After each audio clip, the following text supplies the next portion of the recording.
ഈശോ മിശിഹായ്ക്ക് സ്തുതിയായിരിക്കട്ടെ. പ്രിയ സഹോദര സഹോദരി, നിനക്ക് നല്ല ഒരു ദിവസം പ്രത്യേകമായിട്ട് നേരുകയാണ്. ഈശോ വിശുദ്ധ യോഹന്നാൻ്റെ സുവിശേഷത്തിൽ ഇപ്രകാരം പറയുകയാണ്, 16-ാമത്തെ അധ്യായം 21 തിരുവചനം.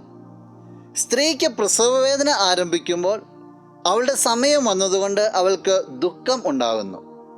എന്നാൽ ശിശുവിനെ പ്രസവിച്ചു കഴിയുമ്പോൾ ഒരു മനുഷ്യൻ ലോകത്തിൽ ജനിച്ചതുകൊണ്ടുള്ള സന്തോഷം നിമിത്തം ആ വേദന പിന്നീട് ഒരിക്കലും അവൾ ഓർമ്മിക്കുന്നില്ല. ഒരു സ്ത്രീയുടെ വലിയൊരു വേദനയെക്കുറിച്ച് ഈശോ പറയുക, പ്രസവവേദന. അവളുടെ സമയം അടുത്തിരിക്കുന്നതുകൊണ്ട് അവൾക്ക് സങ്കടം ഉണ്ടാകുന്നു, വേദന ഉണ്ടാകുന്നു. പക്ഷേ ഒരു കുഞ്ഞിന് ജന്മം നൽകി കഴിയുമ്പോൾ, ആ കുഞ്ഞിനെ കാണുമ്പോൾ ആ സന്തോഷം വന്ന് നിറഞ്ഞു കഴിയുമ്പോൾ പിന്നീട് ഒരിക്കലും തൻ്റെ പഴയ വേദനയെക്കുറിച്ച് അവൾ ഓർക്കില്ല. ഈശോയുടെ കൂടെ ആയിരിക്കുമ്പോൾ ഉണ്ടാവുന്ന വലിയൊരു ആനന്ദത്തെക്കുറിച്ച് പറയുക. ഈശോയെ നഷ്ടപ്പെട്ടതിന് ശേഷം ഈശോയുടെ കൂടെ ആയിരിക്കും കിട്ടുന്നൊരു ആനന്ദം. ഈശോ ശിഷ്യന്മാരോട് പറയുക, ഈശോയുടെ മരണത്തെക്കുറിച്ചെല്ലാം പറയുമ്പോൾ ഒരു വേള ഈശോ നഷ്ടപ്പെടുകയാണ്, വീണ്ടും ഈശോയെ കിട്ടും. ഉയർപ്പിന് ശേഷം ശിഷ്യന്മാരുടെ അടുത്തേക്ക് ഈശോ വരും. അപ്പോൾ കിട്ടുന്ന ആനന്ദത്തെക്കുറിച്ച് പറയുക. ജീവിതത്തിലെ ഒരു സങ്കടങ്ങളും സ്ഥായിയല്ല.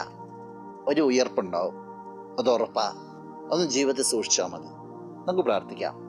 കണ്ണുകളടച്ച് കരങ്ങൾ പോകാം. നല്ലവനായ കർത്താവേ, നിന്നെ അങ്ങ് സ്തുതിക്കുന്നു, ആരാധിക്കുന്നു, മഹത്വപ്പെടുത്തുന്നു. ഈശോയെ, നിൻ്റെ ശക്തിക്ക് പ്രത്യേകമായിട്ട് നന്ദി, നിന്റെ കൃപയ്ക്ക് നന്ദി പറയുകയാണ്, നിൻ്റെ കരുതലിന് നന്ദി പറയുകയാണ്.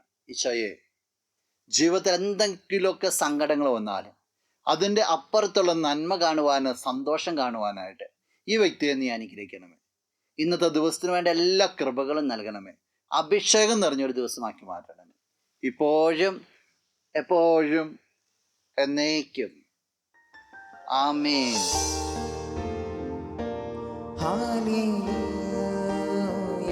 ആരാധനയ്ക്കു യോഗ്യൻ നീ, ഹല്ലേലൂയ. മരണത്തെ